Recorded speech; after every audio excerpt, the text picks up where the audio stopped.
8 years. 8 long, dragging years since that night, and not a single one of my trucker friends believes me.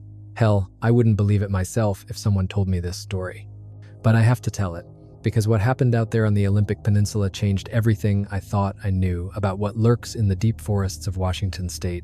My name is Devin McCready. I've been driving long-haul trucks for over 15 years, crossing every state and seeing all kinds of strange things on the road: drunk drivers, high-speed police chases, even a meteor shower lighting up the night sky like the 4th of July.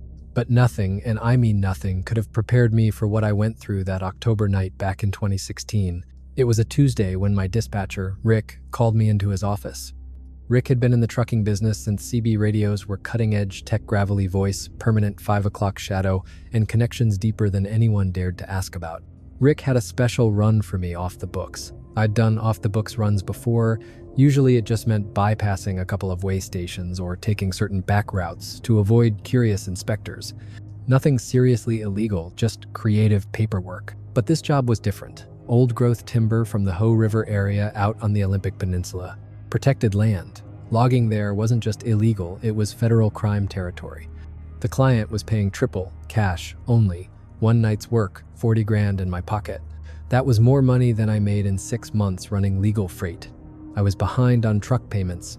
My ex-wife was threatening to drag me back to court for more alimony. And my daughter's college fund? Practically empty. The logs had already been cut and loaded at an old logging camp about 30 miles northeast of Forks. All I had to do was haul them to a mill outside Tacoma before sunrise. In and out, clean, quiet. I should have walked away. I should have told Rick to find another driver for his shady deal. But 40 grand is 40 grand, and I convinced myself it was just one run, one night, and no one would get hurt. Rick fronted me half the cash and gave me precise directions to the pickup site. The rest I'd get on delivery. The plan was simple. Leave Seattle at 11 p.m., head to the site, load the timber, and roll into Tacoma before dawn. The route would take me through some of the most remote parts of the Olympic Peninsula, but my truck, a 2014 Peterbilt 379, had never failed me. 800,000 miles without a major issue. Reliable as sunrise, with a Detroit diesel that purred like a satisfied cat and brakes that could stop on a dime. If I was going to take a risk like this, at least I was doing it in a rig I trusted completely. The drive started out normal enough. South on I-5 to Olympia, then west along Highway 101 toward the coast. Light traffic, just a few late-night commuters and the occasional state trooper. I kept my speed right at the limit, CB radio silent, trying to look like just another trucker on an overnight haul. But once I turned off 101 onto the smaller roads that wound deeper into the peninsula, the landscape started to change. The suburbs and small towns gave way to dense, shadowy forest. Towering Douglas firs and western red cedars loomed overhead, their branches forming a canopy so thick my headlights barely cut through the darkness. Around midnight, the GPS on my dash began to act up. The signal kept cutting out, and twice it tried to send me down roads that didn't even existent. I had to rely on the handwritten directions Rick had given me, following a series of narrower and narrower roads that twisted deeper and deeper into the wilderness. By 1 a.m., I hadn't seen another vehicle for over an hour. The road had deteriorated from smooth pavement to cracked asphalt to what was basically a glorified logging road. My truck jolted and rattled as the suspension worked overtime to keep the cab steady. The trees out here were massive, some rising over 200 feet, probably older than the United States itself. This was true old-growth forest, the kind environmental groups had fought tooth and nail to protect. And somewhere up ahead, I was supposed to pick up a load of illegally harvested timber. My conscience was starting to gnaw at me. That's when I felt the first jolt. It was 1:47 a.m. when I hit something in the road. I remember the exact time because I'd just checked my watch, calculating whether I was still on schedule. The impact wasn't huge, felt like running over a thick branch or a good-sized rock, but in trucking, the little things can ruin your whole night. Within minutes, I felt the steering wheel go heavy. The truck was pulling to the right, and then came that dreaded sound every trucker fears a blown tire. I eased over to the shoulder and yanked the parking brake. Grabbing my flashlight, I climbed down from the cab to check the damage. Sure enough, the front passenger side tire was shredded, a gash torn through the sidewall. No patch job was going to fix it. And that's when I made the rookie mistake that turned a simple tire change into the worst night of my life. I hadn't checked my spare before leaving Seattle. When I opened the storage compartment, all I found were some torn up rags and a tool I couldn't even identify. No spare, no fix. I stood there in the middle of nowhere, surrounded by dense forest, feeling like I was at the bottom of a well with a busted rig and no way to fix it. My phone showed 0 bars, not even emergency service. The CB radio was dead silent. I was completely, utterly stranded. It took me over an hour to come up with any kind of backup plan. Maybe I could try driving on the rim. No, that would destroy the wheel and probably the axle. Flagging down another vehicle? Not a chance. In 3 hours on these back roads, I hadn't seen a single pair of headlights. That's when I noticed something out in the woods. Deep among the trees, maybe a quarter mile off the road, I caught a glimpse of what looked like a structure. Just the edge of a roofline visible through the canopy, but clearly man-made. A house or maybe a cabin.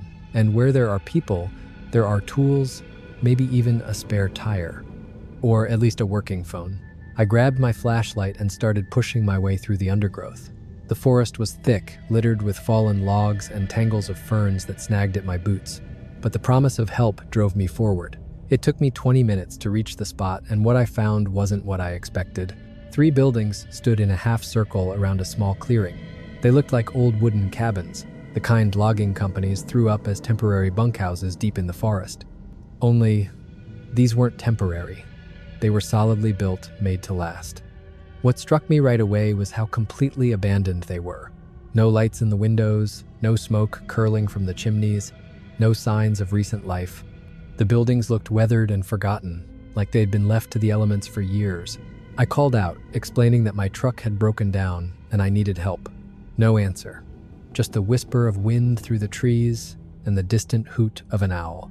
I stepped toward the largest cabin, boots crunching through dry leaves scattered across the clearing. The front door hung slightly ajar, creaking softly in the breeze. Shining my light inside, I saw a sparse but functional interior, a stone fireplace, rough-hewn furniture, shelves that once held supplies. I called out again, apologizing for intruding as I explained my situation. Still, nothing. The beam of my flashlight swept across the room, and I realized the cabin hadn't been empty nearly as long as I'd first thought. There were canned goods on the shelves, tools scattered across the floor, furniture without a thick coat of dust. I began searching for anything useful tools, a phone, maybe even a spare tire that could fit my truck. The cabin was larger than it looked from the outside, a series of rooms connected by narrow hallways. In what appeared to be a workshop, I found an impressive collection of hand tools, some spare machine parts I couldn't identify, and a few items that made me increasingly uneasy about who could possibly live out here. There were chains, heavy ones with locks and animal traps of all sizes, including some large enough to catch something far bigger than a deer. And then there were the photographs, dozens of them tacked to the walls, showing the forest from various angles, with dates scribbled on the back spanning years. But it was the most recent ones that froze the blood in my veins. They showed footprints, massive footprints, easily twice the size of my boots, pressed deep into the mud near a creek.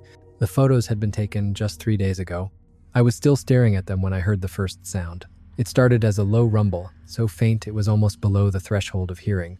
I felt it more than I heard it, a vibration running through the floorboards and into my bones. At first, I thought it might be a truck on the distant road, but it was too rhythmic, too natural. Then came the snap of branches outside closer now. I killed the flashlight and crept to the window, peering out into the darkness. The clearing, which had seemed empty and peaceful before, now felt ominous, full of shadows that might be hiding something. The rumble came again, louder this time, and that's when I realized what it was. Footsteps. Heavy, deliberate footsteps. But not human. Whatever was making them was enormous, far larger than any animal I knew lived in these woods. I stepped back from the window, heart pounding. Maybe it's just a bear, I told myself. Black bears are common in the Olympics, and they can get pretty big. The footprints in the pictures could have been bear tracks, distorted by mud. But bears don't make footsteps like that, and they sure as hell don't circle cabins where people live. The steps moved around the cabin, slow, methodical. Through the thin walls, I could hear its breathing, deep, steady, disturbingly human-like. At one point, it stopped directly outside the very window I'd been looking through.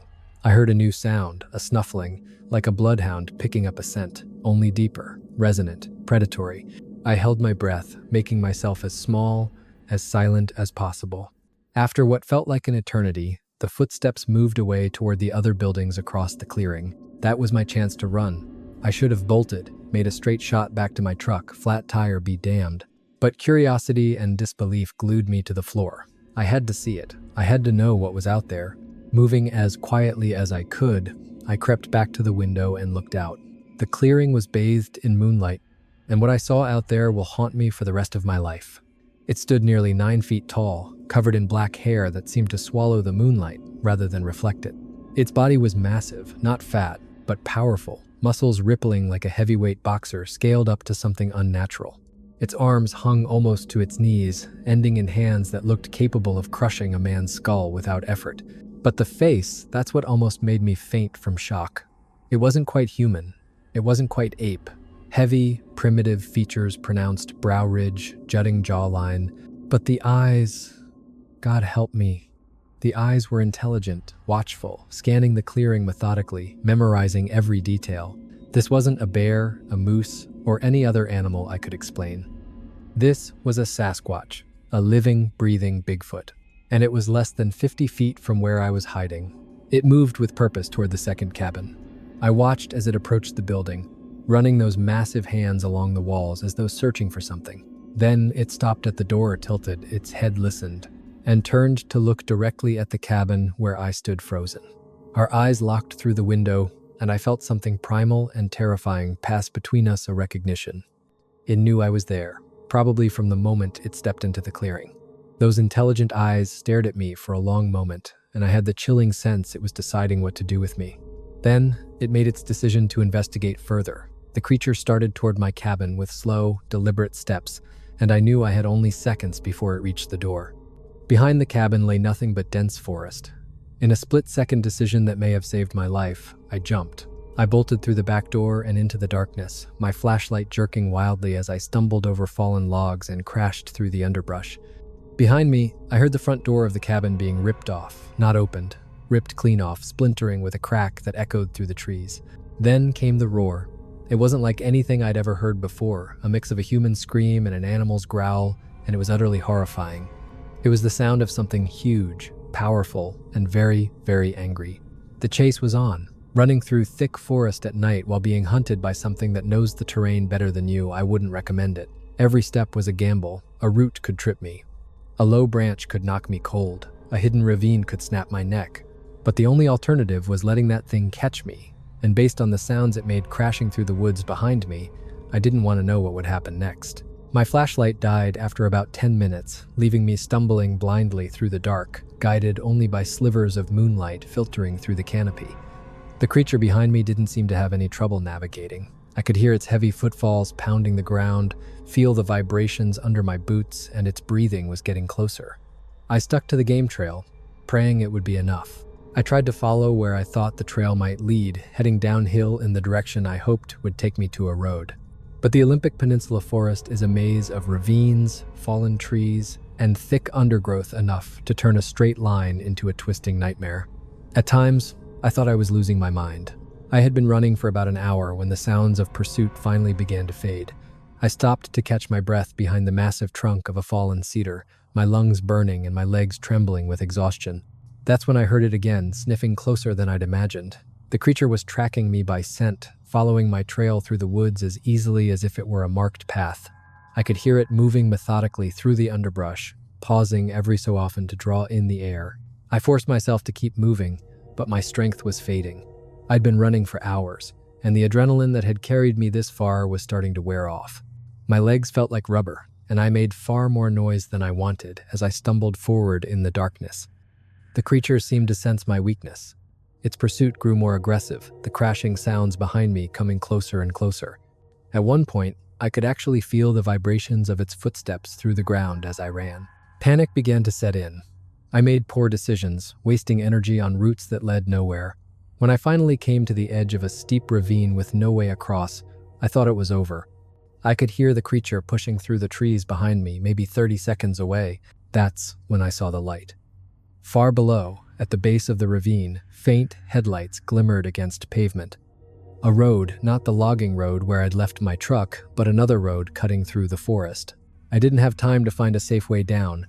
I could hear branches snapping as the thing closed in, so I half jumped, half fell down the slope, grabbing at roots and rocks to slow myself.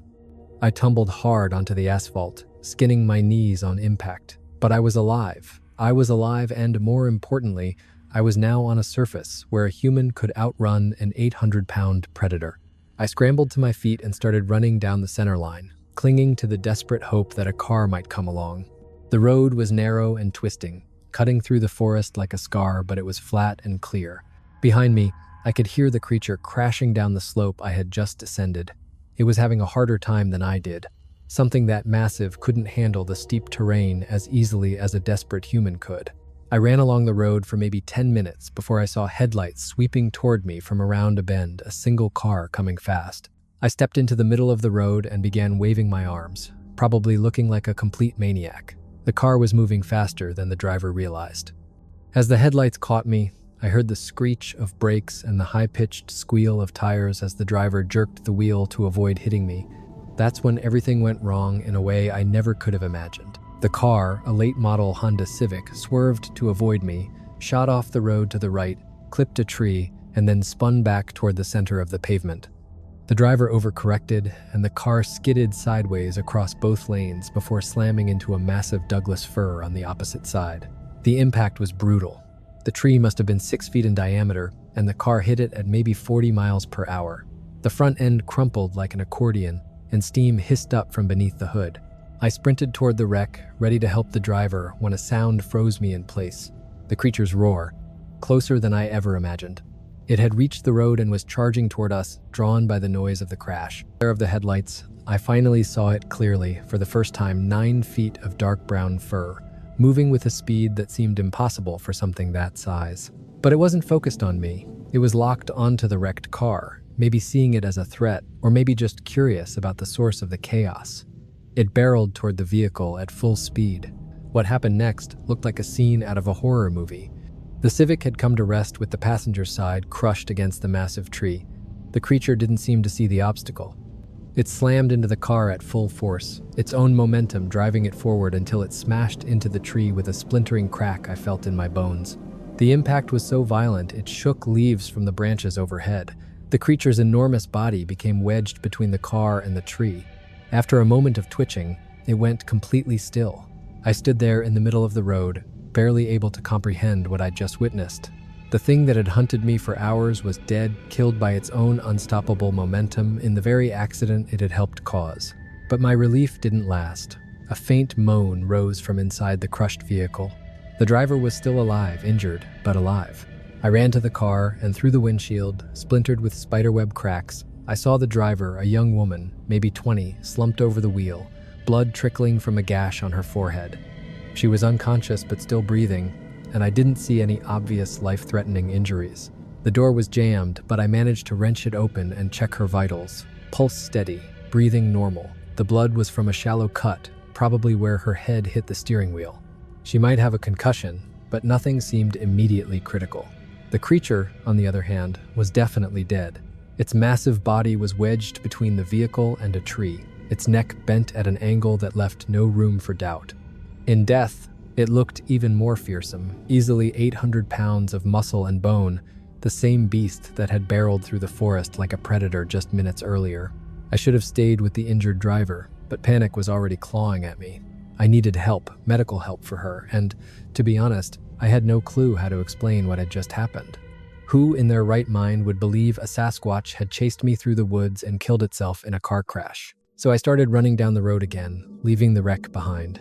After nearly an hour of walking and jogging, I finally saw lights ahead, not headlights, but the steady glow of a small town. Clearwater wasn't much of a town, maybe 200 people, a grocery store, a diner, and a tiny sheriff's office that probably handled more noise complaints than actual crime.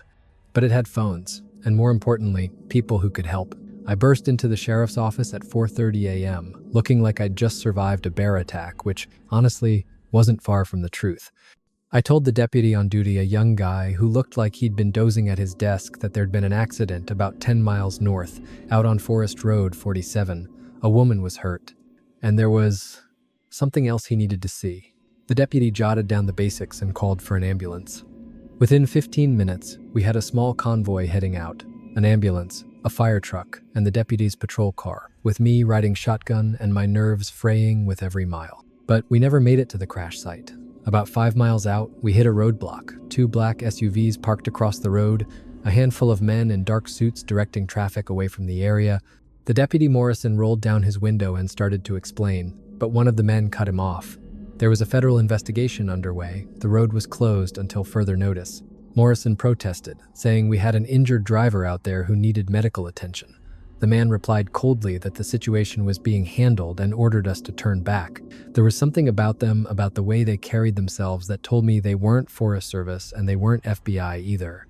Their gear, their stance, it felt military, like a level above anything local law enforcement could question. When I asked what kind of federal investigation it was, the man turned and looked at me for the first time, and in that instant, I got the chilling impression he already knew who I was and exactly where I'd been. "It's classified," he said flatly, then repeated the order to go back. We didn't have a choice. The ambulance and fire truck turned around, and Morrison spent the next hour on the radio, trying to figure out who had jurisdiction over whatever was happening out on Forest Road 47. No one gave him a straight answer. By the time the sun came up, I was sitting in Clearwater's diner, choking down a cup of coffee that tasted like it had been brewed from motor oil, trying to make sense of what had happened. Morrison sat across from me, halfway through his incident report, asking me again to tell him everything. I spent hours trying to figure out how to answer his questions.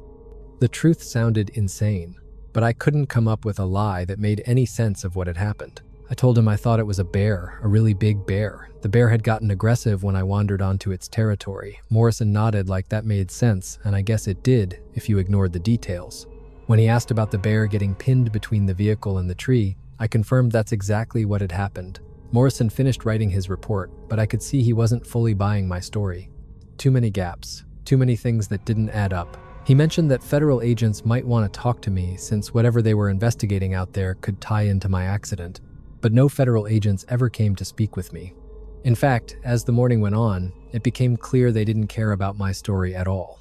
A tow truck was allowed through the barricade to haul off my wrecked rig. My tires had been replaced, and the truck was taken to a service station in Forks. By noon, I was back on the road toward Tacoma, no cargo, and a story I couldn't tell anyone. I never did deliver that illegal timber. When I called Rick to explain what happened, he didn't seem upset about losing the load. He just said that sometimes things go sideways in this line of work, and there wasn't anything I could have done. But when I asked him for more details about who arranged the shipment and where the wood came from, he got cagey. He told me not to ask too many questions about that particular job, saying some clients like to keep things discreet. That's when I started to suspect the whole logging job had been staged, that someone wanted me in that forest at that exact time for reasons I still can't understand. But why and who?